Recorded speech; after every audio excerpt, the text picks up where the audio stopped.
Yeah. But wouldn't that be reason why you would want to fight him though? I thought about that, but also at the same time, platforming is someone that does that. And I had a sponsorship that would cover. Oh, okay. It's more of like a business thing. Okay. It's not only business; it's also morals. You know what I'm saying? No, of course that. I'm not saying it's not like y'all chilling. Like, you know what I'm saying? It's like it's a fight, but I understand though. At the end of the day, like, you know, I understand.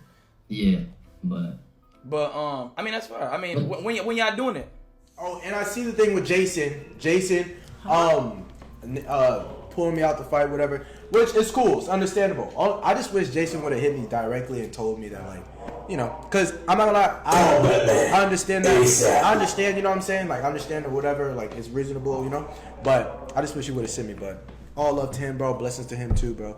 And everybody.